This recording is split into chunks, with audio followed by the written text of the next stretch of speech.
स्वतंत्रता दिवस की इस वर्षगांठ 79 पर मैं सारे पंजाब वासियों को, सारे देशवासियों को और यहाँ उपस्थित सभी भाइयों और बहनों को सत श्री अकाल।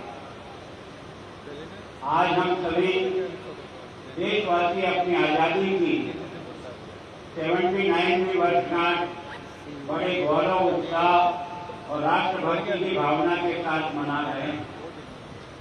इस पावन अवसर पर मैं समस्त देशवासियों, विशेष रूप से पंजाब और चंडीगढ़ के सभी नागरिकों को स्वतंत्रता दिवस की हार्दिक बधाई और शुभकामनाएं देता हूँ। आज का ये पावन अवसर हम सभी भारतीयों के लिए अपने गौरवशाली अतीत का स्मरण करने, वर्तमान की उपलब्धियों का मूल्यांकन करने तथा विकसित भारत के निर्माण में अपने संकल्प को और अधिक मजबूत करने का अवसर है। आज ही के दिन 15 अगस्त 1943 को हमारे देश में लगभग 2 शताब्दी की दास्ता से मुक्ति प्राप्त की और अपने भाग्य का निर्माण स्वयं करने का अधिकार हासिल किया। यह दिवस केवल स्वतंत्रता का उत्सव नहीं, बल्कि हमारी अद्वितीय एकता, लोकतांत्रिक मूल्यों और समृद्ध संस्कृति विरासत का प्रतीक है, जिसने भारत के विश्व में एक विशिष्ट पहचान बनाई है। आज मैं श्रद्धापूर्वक राष्ट्रपिता महात्मा गांधी, डॉक्टर भीमराव अम्बेडकर, नेताजी सुभाष चंद्र बोस, सरदार वल्लभ भाई पटेल, लोकमान्य बाल गंगाधर तिलक, चंद्रशेखर आजाद तथा उन लाखों ज्ञात अज्ञात स्वतंत्रता सेनानियों को विनम्र श्रद्धांजलि अर्पित करता हूँ, जिनके अदम्य साहस, त्याग, बलिदान के कारण भारत एक स्वतंत्र राष्ट्र बना। मुझे ये कहते हुए गर्व हो रहा है कि भारत के स्वतंत्रता संग्राम में पंजाब की वीर भूमि का योगदान अतुलनीय रहा है। यह भूमि शहीद आजम भगत सिंह की, लाला लाजपत राय की, शहीद उधम सिंह की, करतार सिंह सराभा तथा अनेक अमर बलिदानों की कर्मभूमि रही है। मैं इन सभी महान विभूतियों और जलियांवाला बाग के अमर शहीदों को भावभीनी श्रद्धांजलि अर्पित करता हूँ। इसके साथ ही मैं भारतीय सशस्त्र सेनाओं, अर्धसैनिक बलों, पुलिस, अग्निशमन सेवाओं तथा सुरक्षा एजेंसियों को, उन सभी वीर जवानों को भी अपनी हार्दिक श्रद्धांजलि और अभिनंदन प्रेषित करता हूँ, जो देश की संप्रभुता, एकता और अखंडता की रक्षा के लिए दिन रात समर्पित भाव से अपने कर्तव्य का निर्वहन करते हैं।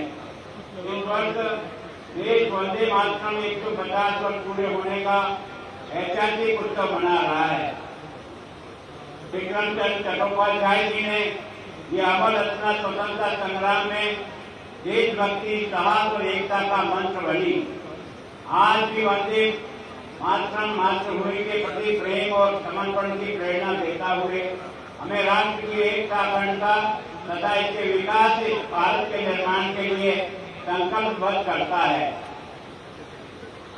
देवियों और सज्जनों, मेरे लिए अत्यंत गर्व और सौभाग्य का विषय है कि मुझे पंजाब के राज्यपाल का तथा चंडीगढ़ के प्रशासक के रूप में इस पावन ऐतिहासिक भूमि की सेवा करने का अवसर प्राप्त हुआ।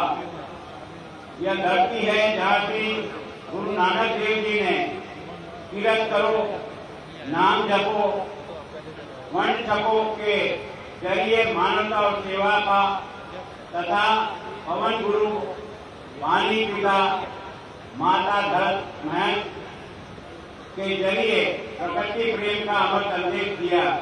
और यही वह भूमि है जहाँ गुरु गोविंद सिंह जी ने धर्म और राष्ट्र के खातिर अपना पूरा परिवार वार दिया और सर्वस्व दानी कहलाकर दुनिया के सामने त्याग की सर्वोच्च मिसाल पेश की। इन्हीं सशक्त मूल्यों के साथ लेकर आज हम स्वतंत्र भारत का विकास यात्रा के एक अत्यंत महत्वपूर्ण और आगे बढ़ रहे हैं। एक और राष्ट्र विकसित भारत 2047 के संकल्प की ओर तेजी से बढ़ रहा है। दूसरी ओर हमारा चंडीगढ़ भी अपनी स्थापना के गौरवशाली 75 वर्ष मना रहा है। सिटी ब्यूटीफुल के रूप में विख्यात चंडीगढ़ आधुनिक नगर नियोजन का श्रेष्ठ उदाहरण होने के साथ साथ हमारी सांस्कृतिक और आध्यात्मिक विरासत का भी प्रतीक है।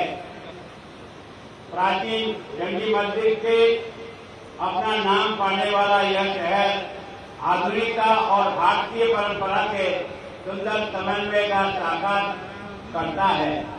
चंडीगढ़ का निर्माण ली कार्बोरेटर सहित अनेक वास्तुकारों एवं नगर नियोजकों की दूरदर्शिता का परिणाम है। भारतीय इंजीनियरों, प्रशासक और हजारों कर्मयोगियों ने इस परिकल्पना को साकार किया है। आज हम सभी के योगदान को नमन करते हैं, जिन्होंने चंडीगढ़ को विश्व का अग्रणी नियोजित शहर में विशिष्ट पहचान दिलाई है। आज चंडीगढ़ अपनी सुव्यवस्थित योजना, हरित वातावरण, बेहतरीन नागरिक सुविधाओं और जन भागीदारी का बल पर नए भारत के आत्मविश्वास, नवाचार और सतत विकास का सशक्त प्रतीक बन चुका है। हमारी जिम्मेदारी है कि हम इस विरासत का संरक्षण करते हुए इसे और अधिक स्वच्छ, हरित, समावेशी तथा भविष्य के लिए तैयार शहर के रूप में विकसित करें। मेरे प्यारे भाइयों और बहनों, आज का भारत केवल बड़े सपने नहीं देख रहा है, बल्कि उन्हें तेजी से पूरा भी कर रहा है। हमारा विकसित भारत 2047 का संकल्प सिर्फ आर्थिक विकास का लक्ष्य नहीं है। हमारा सपना ऐसे भारत बनाना है जहाँ हर नागरिक को बेहतर शिक्षा, स्वास्थ्य सुविधाएं मिले, युवाओं को अवसर मिले और विकास का लाभ समाज के अंतिम व्यक्ति तक पहुंचे।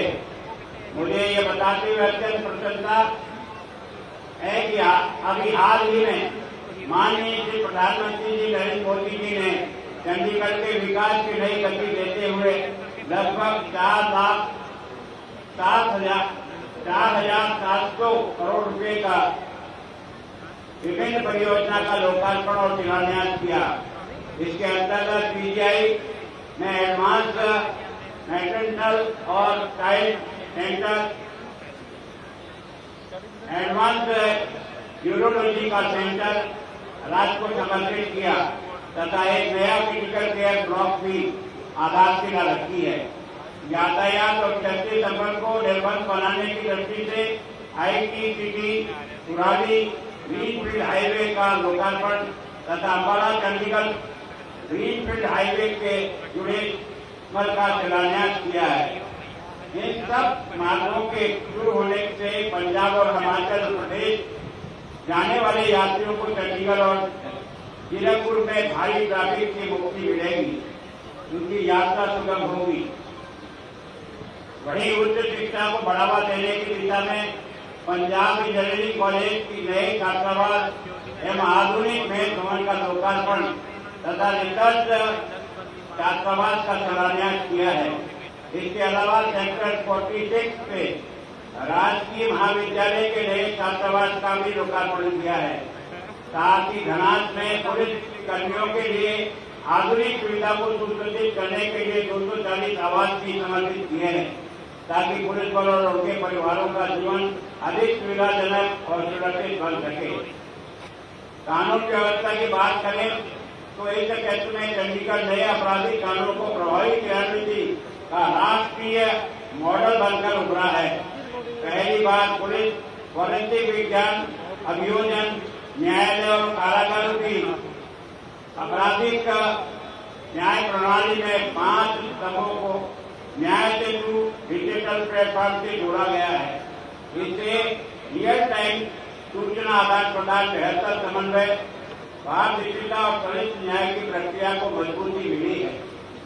नए आपराधिक कानून लागू होने के बाद चंडीगढ़ में 7,100 से अधिक FIR दर्ज हुई है और 6,500 से अधिक आरोपों का अंतिम रिपोर्ट न्यायालय से प्रस्तुत की गई है।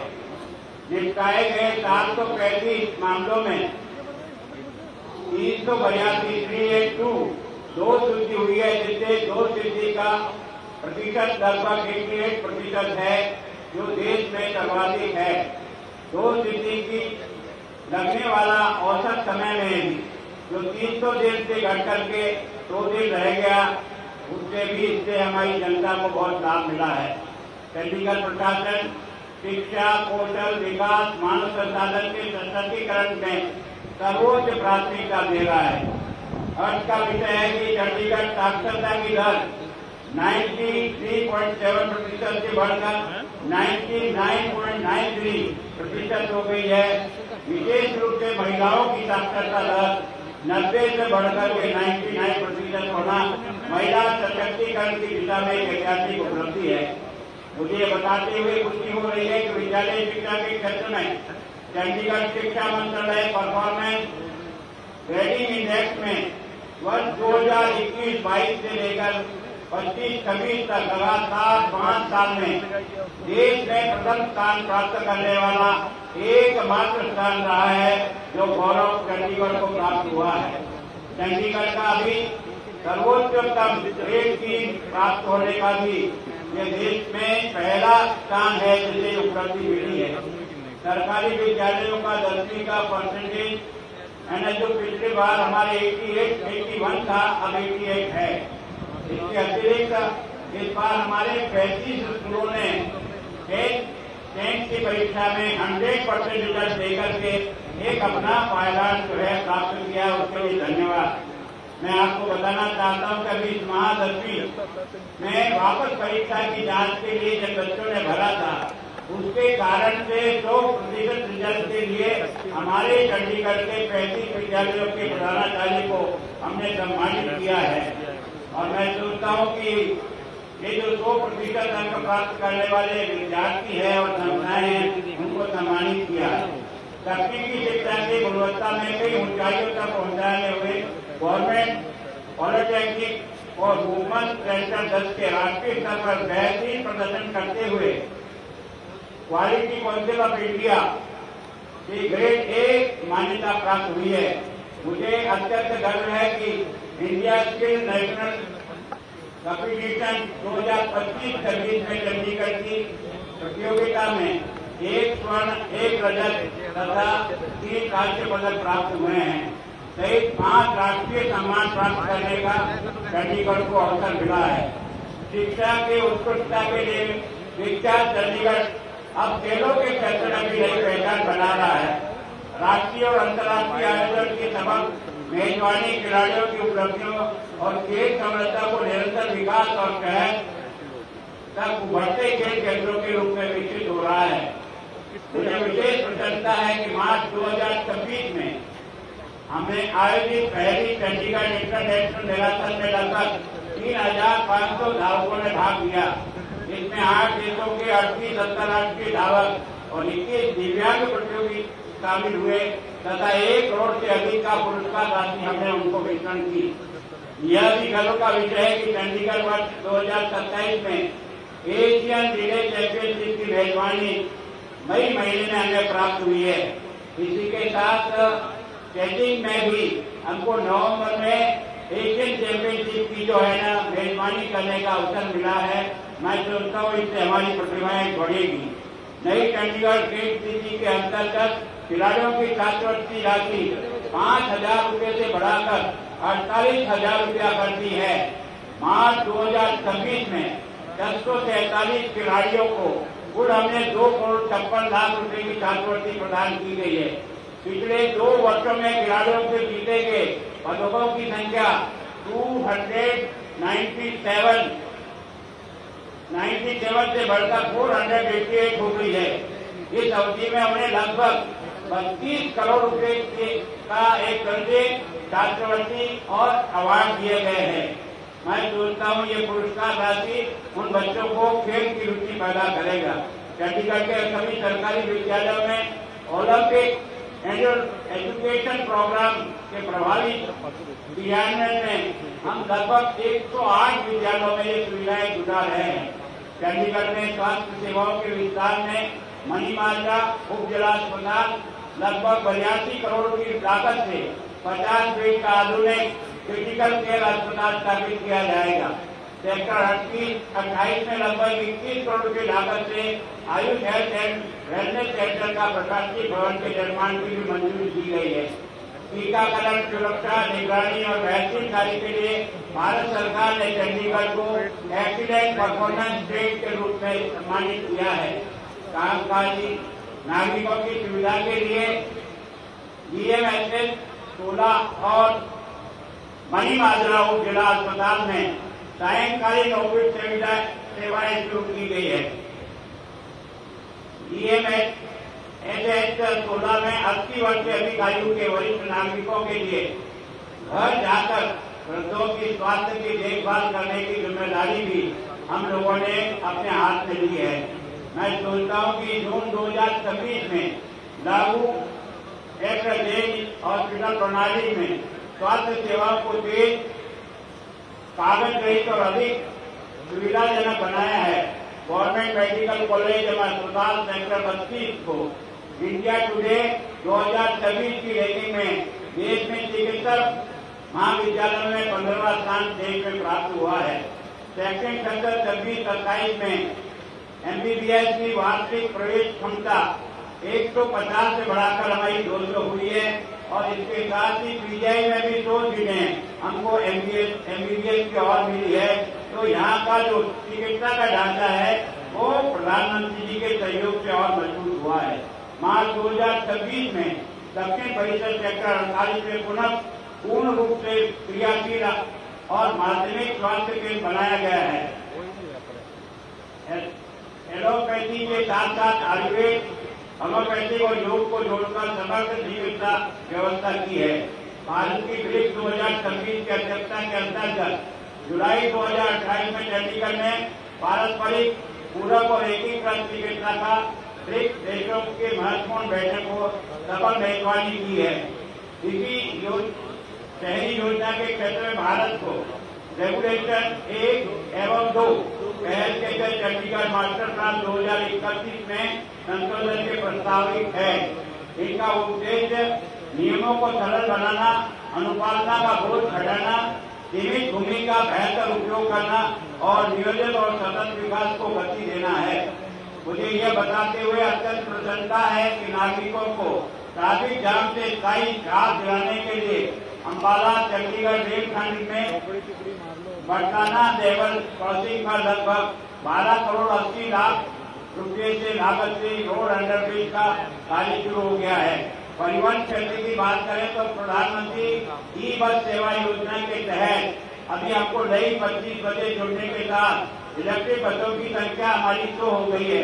328 अन्य बसें भी हमें इसी वर्ष में मिलने की पूर्ण संभावना है और 2027 में चंडीगढ़ एक तरह से प्रदूषण फ्री बसों को चलाने में, ई बसें चलाने में सफल होगा। ये शायद देश का पहला शहर होगा। मैं सोचता हूँ कि ये सारा मिला करके चंडीगढ़ प्रशासन आधुनिक और नागरिक केंद्र बुनियादी ढांचे को विकास के लिए निरंतर कार्य कर रहा है। इसी दिशा में पिछले माह सेक्टर 43 की जिला न्यायालय परिसर में 65 करोड़ 64 लाख रुपए की लागत से निर्मित आधुनिक मल्टी लेवल पार्किंग का लोकार्पण किया है। लगभग 1174 वाट की क्षमता वाली इस परियोजना से न्यायिक क्षेत्र के यातायात को सुविधा मिलेगी। साथ ही पिछले बार पंजाब इंजीनियरिंग कॉलेज में लगभग 17 करोड़ की लागत से हमने नया बॉयज हॉस्टल जिसकी कैपेसिटी 309 है उसको बनाने का कार्य शुरू किया है और आने वाले 1 वर्ष में पूरा होगा।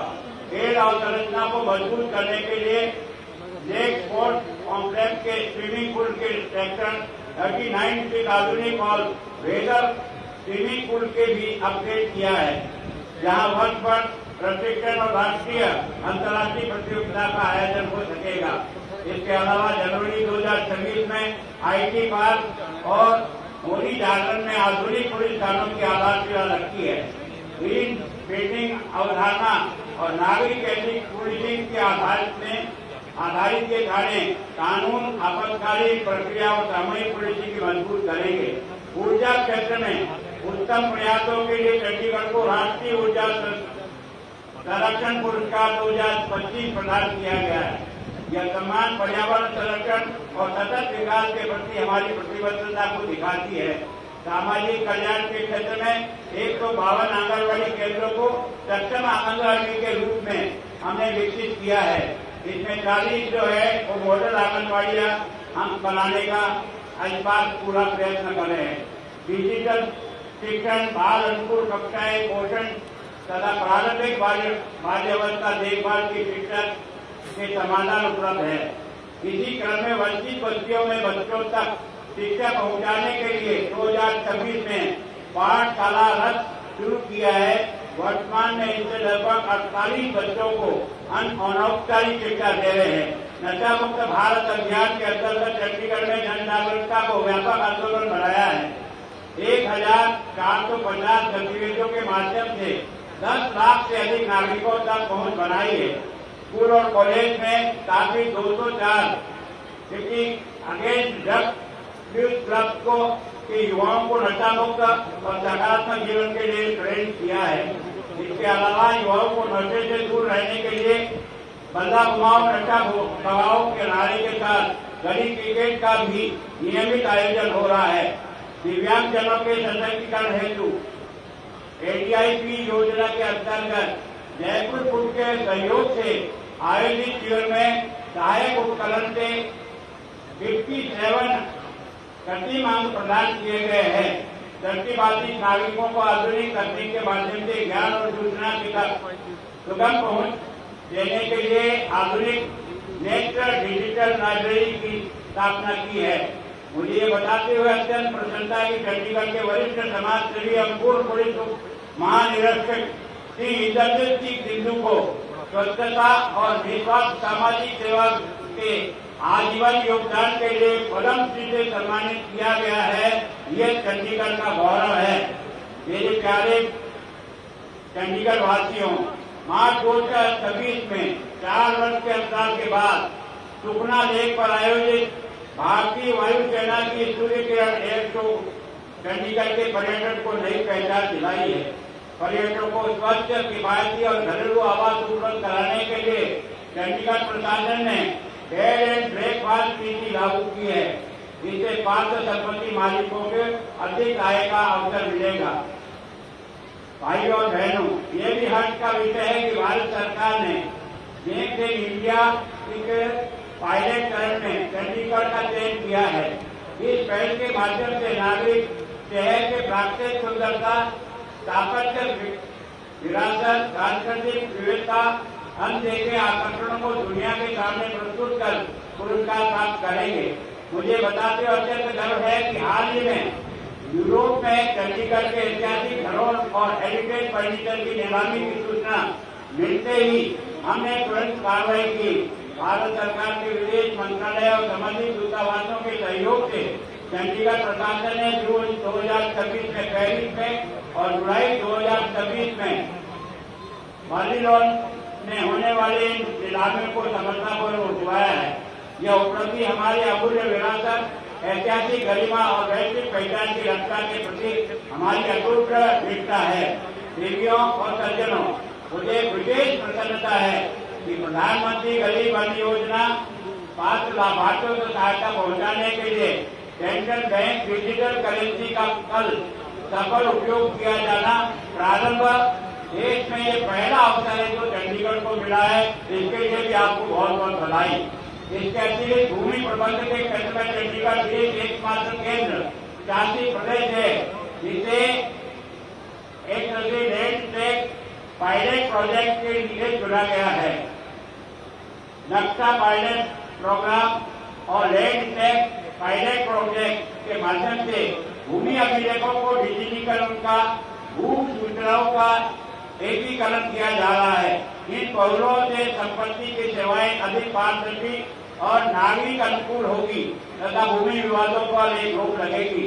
चंडीगढ़ ने आज देश के सामने ये सिद्ध किया है कि विकास और पर्यावरण एक दूसरे के विरोधी नहीं है बल्कि पूरक है। आज हमारे देश का 51% से अधिक हिस्सा हरित आवरण से ढका है। सभी प्रमुख सरकारी भवनों और सौर ऊर्जा प्रणाली को 240 किलोमीटर से अधिक लंबे जगमगाते साइकिल ट्रैक हमारे हरित भविष्य के संकल्प का प्रमाण है।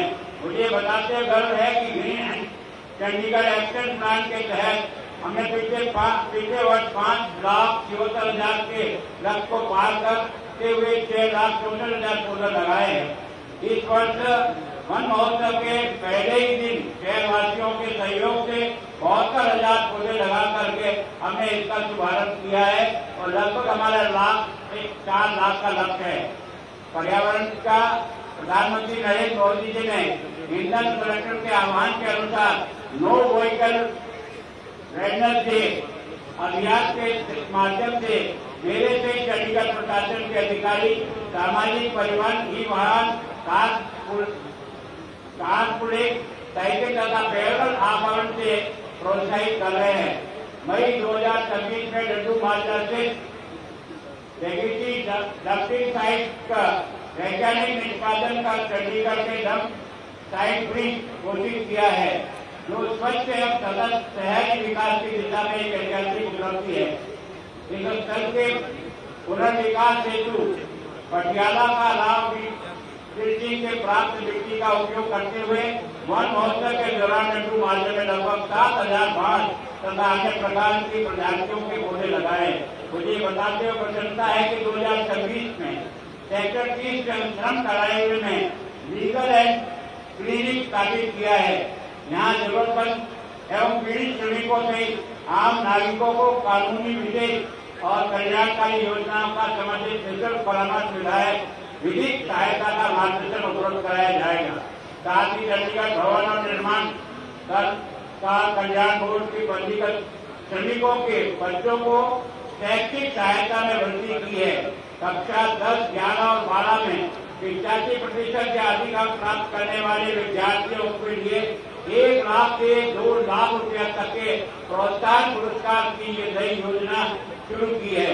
पेंशन, मातृत्व सहायता, कन्यादान, स्वास्थ्य और अन्य कल्याणकारी योजनाओं का भी हमने विस्तार किया है। आपदा प्रबंधन के क्षेत्र में पिछले वर्ष लगभग 400 सिविल डिफेंस स्वयंसेवकों को प्रशिक्षित किया है। इन स्वयंसेवकों ने 34 अग्नि 43 मॉक ड्रिल और 34 अन्य आपातकालीन घटनाओं की सेवाएं दी है। अब इस वर्ष 300 से अधिक नए स्वयंसेवकों नामांकित प्रशिक्षण कर शहर में आपदा प्रक्रिया क्षमता को और मजबूत किया जाएगा। इसके अलावा पूर्व सैनिक, युद्ध वीरांगना और उनके आश्रितों के लिए वित्तीय सहायता में उल्लेखनीय वृद्धि की है। दिव्यांग, दृष्टिबाधित और अन्य पात्र आश्रितों को मासिक सहायता 1200 रुपये से बढ़ाकर 3,000 रुपया कर दी है। यह सशस्त्र बलों के प्रति हमारे सम्मान और उनके परिवारों की सामाजिक आर्थिक सुरक्षा के प्रति प्रतिबद्धता को दिखाता है। मुझे ये बताते हुए संतोष है कि पूर्व अग्निवीरों के सम्मानजनक पुनर्वास हेतु रेल विभाग, Chandigarh police, Chandigarh fire service और वन विभाग में 20% उन बच्चों को आरक्षण का लाभ मिलेगा। सुशासन को और सुदृढ़ करने के उद्देश्य से समाधान शिविर के माध्यम से प्रशासन स्वयं नागरिकों के बीच पहुंचा है तथा विभाग और से संबंधित शिकायतों को समस्या का मौके पर ही समाधान करने का प्रयास किया है। यह पहल के अंतर्गत लड्डू माजरा, धनाज, अलू माजरा, मलोया तथा आसपास की कॉलोनियों के नागरिकों की समस्या का समाधान हेतु शिविरों का आयोजन किया है। इसके साथ साथ साप्ताहिक जन सुनवाई शिकायत निवारण तंत्र का डिजिटल समाधानों को मजबूत करने के विशेष बल दिया है, ताकि प्रत्येक नागरिक बिना किसी अनावश्यक बाधा के प्रशासन तक अपनी बात पहुंचा सकता है। देवियों सज्जनों, सुशासन का उद्देश्य ऐसे कानून और नीतियों का निर्माण है जो नागरिक के जीवन को अधिक सुरक्षित, सरल, पारदर्शी बनाए। इसी दिशा में चंडीगढ़ प्रशासन ने अनेक महत्वपूर्ण विधिक और नीतिगत सुधार किए हैं। विदेशों में शिक्षा एवं रोजगार से इच्छुक युवाओं को हितों की रक्षा के लिए एक्ट 2012 में अमेंडेड एक्ट 2014 का विस्तार किया है, जिससे ट्रैवल एजेंटों और जवाबदेही ठगी तथा मानव तस्करी और धोखाधड़ी का एक प्रभावी अंकुश लगाया गया है। भूमि प्रबंधन को अधिक पारदर्शी बनाने के लिए पंचायत की रिकॉर्ड राइट एक्ट 2021 लागू किया, जिससे भूमि अभिलेखों का डिजिटीकरण, स्वामित्व संबंधी विवादों को कमी का नियमित शहरी विकास को बढ़ावा दिया है। इसी प्रकार इंडियन स्टाम्प एक्ट 2001-2003 विस्ता ने संपत्ति लेन देन की पारदर्शिता बढ़ाई है। स्टाम्प चोरी पर रोक लगेगी और राजस्व संग्रहण में बढ़ोतरी होगी। इसी कड़ी में चंडीगढ़ में ऑपरेटिव पॉलिसी 2026 युवाओं, महिलाओं और कुशल श्रमिकों को रोजगार सुरक्षा के लिए अवसर उपलब्ध कराते हुए सेवा आधारित सहकारी संस्थाओं को बढ़ावा देगी और आत्मनिर्भर चंडीगढ़ के निर्माण के प्रति अपनी प्रतिबद्धता दिखाएगी। देवी और सज्जनों, मुझे एक ऐसी बात से गर्व होता है कि आज हमारा महान पंजाब राज्य विकास की नई ऊंचाइयों को छू रहा है। चाहे सामाजिक न्याय की बात हो या हमारी ऐतिहासिक कृषि समृद्धि हो, गुणवत्तापूर्ण शिक्षा हो, बेहतरीन स्वास्थ्य सेवाएं हो, फिर आधुनिक बुनियादी ढांचा पंजाब हर क्षेत्र के लिए नई ऊर्जा और दृढ़ता के संकल्प के साथ निरंतर आगे बढ़ रहा है। इसी दिशा में राज्य सरकार द्वारा उठाए गए कदम वीर का पत्थर साबित हो रहे हैं। 2026 में महिलाओं को आर्थिक आजादी का वर्ष है। मावा दिया संस्कार योजना से महिलाओं को सीधा लाभ मिल रहा है। इसके तहत अब तक 74,59,000 महिलाओं को पंजीकृत किया जा चुका है और 65,62,000 महिलाओं को सम्मान राशि के रूप में 2,274 करोड़ रुपए से अधिक की राशि जारी की जा चुकी है।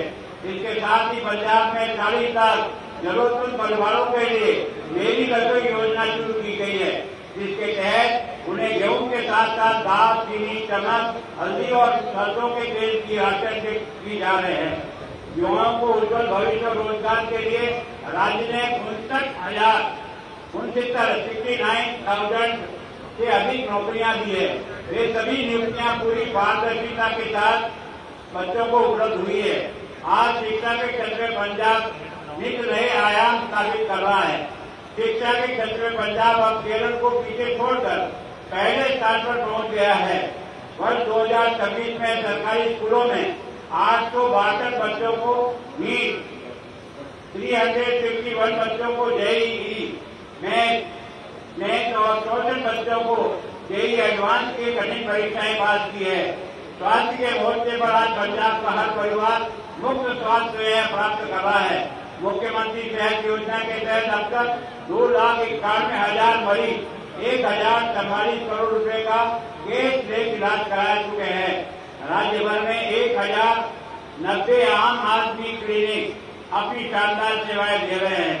हमें बड़ी भांति जानते हैं कि पंजाब आज नशे के खिलाफ आर पार की जंग लड़ रहा है।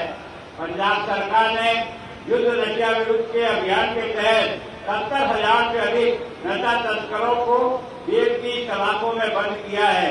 नशे के विरुद्ध ये संकट मेरे लिए केवल प्रशासनिक जिम्मेदारी नहीं, बल्कि एक ऐसी दायित्व है। इसी भावना के साथ मैंने पिछले 2 वर्ष पंजाब में सीमावर्ती क्षेत्र में 25 दिन की पदयात्रा के दौरान 2 किलोमीटर की पदयात्रा की। इस दौरान मुझे महिलाओं, युवा और समाज के हर वर्ग का समर्थन और आशीर्वाद मिला। इस अवसर पर मैं गांव और वार्डों के सभी रक्षा समितियों को हृदय से धन्यवाद करता हूं, जो नशे की गंभीर समस्या से निपटने के लिए मैदान में डटी हुई है। मुझे विश्वास है कि हम नशे के खिलाफ जीत हासिल करेंगे। साथ ही राज्य सरकार द्वारा महान संत श्री गुरु रविदास जी महाराज का 750वां प्रकाश पर्व श्रद्धा और सरकार के साथ बनाने का तय किया है। अभी हाल ही में संपन्न हुए ग्लासगो 2026 राष्ट्रमंडल खेल में भारतीय दल ने 16 स्वर्ण, 17 रजत और 9 कांस्य पदक सहित कुल 39 पदक जीतकर पदक तालिका में हमने 14 स्थान प्राप्त किया है, जो देश के लिए गौरव का विषय है। पंजाब के 2 होनहार वेट लिफ्टर हरजिंदर सिंह कौर और लवप्रीत सिंह द्वारा जीते गए 2 रजत पदक 20 में शामिल है। मैं इन दोनों खिलाड़ियों को सहित सभी पदक विजेताओं को हार्दिक बधाई देता हूं। इसी प्रकार यदि हम भारत की विकास यात्रा पर दृष्टि डालें तो स्वतंत्रता प्राप्त करने के बाद से हमारे देश ने अनेक चुनौतियों के अवसरों को बदलते हुए निरंतर प्रगति की ऊंचाई को छुआ है। आज विश्व की सबसे तेजी से बढ़ती प्रमुख अर्थव्यवस्था में शामिल है। नवीनतम आधिकारिक अनुमानों के अनुसार विश्व वर्ष 25-26 में भारत की वार्षिक सकल घरेलू उत्पादन वृद्धि 7.7% रही है। अंतर्राष्ट्रीय मुद्रा कोष के अप्रैल 2026 के आंकड़े के अनुसार भारत की अर्थव्यवस्था का आकार 2026 में लगभग 4.15 बिलियन जो है अमेरिकन डॉलर अनुमानित है। हमारे आधारभूत ढांचे में भी अभूतपूर्व विस्तार हुआ है। देश में राष्ट्रीय राजमार्गों का नेटवर्क लगभग 1,42,572 किलोमीटर पहुंचा है। भारतीय रेलवे में लगभग 90.6% ब्रॉडगेज नेटवर्क का विद्युतीकरण हो चुका है और देश में 162 वंदे भारत ट्रेन संचालित हो रही है। इसी दिशा में एक ऐतिहासिक उपलब्धि हासिल करते हुए जुलाई 2026 में भारत की पहली स्वदेशी हाइड्रोजन ईंधन तेल आधारित ट्रेन जिंद हरियाणा से सोनीपत तक रेलखंड पर प्रारंभ हुई है। अमृत भारत स्टेशन योजना के तहत 1,338 स्टेशनों में से 208 स्टेशन का पुनर्निर्माण पूरा हो चुका है। वर्ष 2014 के बाद नागरिक उड्डयन क्षेत्र में विकास के 33 हवाई संपर्कों को विस्तार हुआ है। 1,40,000 करोड़ रुपए से अधिक की भारी निवेश से देश में सक्रिय हवाई अड्डों की संख्या 2014 में 74 थी, जो आज बढ़कर 165 हो गई है, जो देश के लिए एक बहुत ही गौरव का विषय है। भारत के स्वास्थ्य क्षेत्र में ऐतिहासिक बदलाव और सार्वभौमिक काल में स्वास्थ्य कवरेज के लक्ष्य को नई दिशा दी है। आयुष्मान भारत के तहत 44 करोड़ कार्ड 1,83,000 आयुष्मान आरोग्य मंदिर जैसे पहलों से स्वास्थ्य सेवाओं को गांव तक पहुंचाया है। 18,000 से अधिक जन औषधि केंद्रों को गंभीर बीमारी के इलाज की दवाइयां सस्ते दाम पर उपलब्ध कराई गई है। ई संजीवनी के माध्यम से 43 करोड़ लोगों को घर बैठे डिजिटल परामर्श मिल रहा है। वर्ष 2014 तक देश में केवल 7 ऐप थे, वहीं आज इनकी संख्या बढ़कर 23 है। इसी तरह से 2014 में मेडिकल कॉलेज की संख्या 387 मेडिकल कॉलेज थे, जो आज 808 है हो गए। एमबीबीएस की सीटें जो 51,384 थी, वो आज की तारीख में 1,23,700 है। पीजी की सीटें जो 31,185 से बढ़कर के 78,174 हुई है। मैं सोचता हूँ मेडिकल की दृष्टि से देश ने बहुत आज अब मैं आपसे प्रार्थना करना चाहता हूँ, आत्मनिर्भर भारत अगर बनाना है तो हम सब भारत को बना सकेंगे। अगर विकसित भारत बनाना है तो हम सब लोग मिलकर बना सकेंगे। अगर ऊर्जा का संरक्षण करना है हम सब लोग मिलकर मिलते हैं। पानी बचाना है हम सबको मिलकर बचाना है।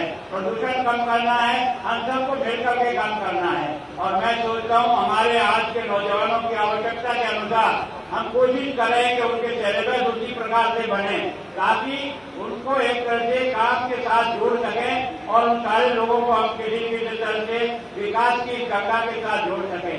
आज आप जो बालकों ने प्रदर्शन किया और जो मेरे सामने आपने परेड पेश की, मुझे आपका बालिका और बालिकाओं का उत्साह दे करके बहुत आनंद का अनुभव हुआ कि हमारा देश का भविष्य आपके हाथ में सुरक्षित है। ये हमारा पूरा भरोसा है।